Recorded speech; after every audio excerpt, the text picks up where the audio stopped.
Brazil যখন সেরা ফর্মে থাকে তখন সেটিকে ফুটবলের প্লেটনিক ফর্ম বা পরম রূপ বলে মন্তব্য করেছিলেন ফুটবল সাহিত্যিক অ্যালেক্স বেলোজ। বেলোজের সেই সেরা ফুটবলের সামান্য ছায়াও যদি দূর থেকে দেখা যায়, সেটাও সমর্থকদের আহ্লাদিত করে, মন ভরিয়ে তোলে আনন্দে।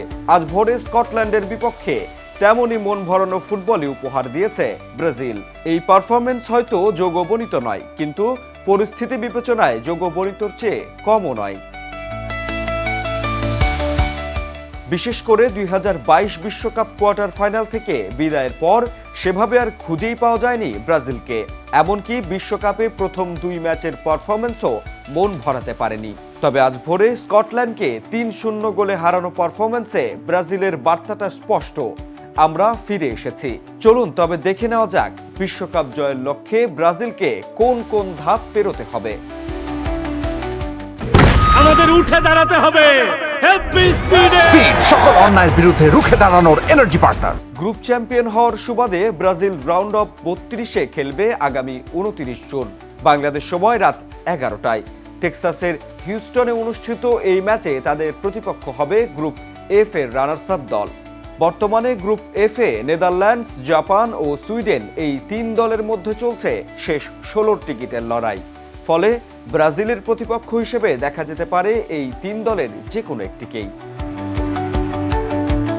যদি প্রথম নকআউট বাধা পেরোতে পারে আনচেলত্তির শিষ্যরা, তাহলেই তারা পাবে 6 দিনের বিশ্রাম। এরপর 5 জুলাই অনুষ্ঠিত হবে শেষ 16 ম্যাচ। সেখানে সম্ভাব্য প্রতিপক্ষ হতে পারে গ্রুপ ই এবং গ্রুপ আই এর রানার্স আপদের মধ্যকার লড়াইয়ের বিজয়ী দল। এবার নজর থাকবে কোয়ার্টার ফাইনালে।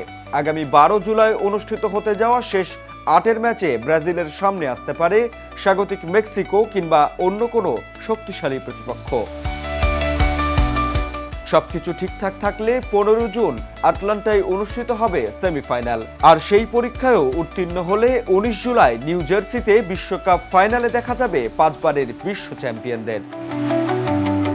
সব মিলিয়ে এই ম্যাচ ব্রাজিলকে নিয়ে নতুন করে আশার জন্ম দিয়েছে।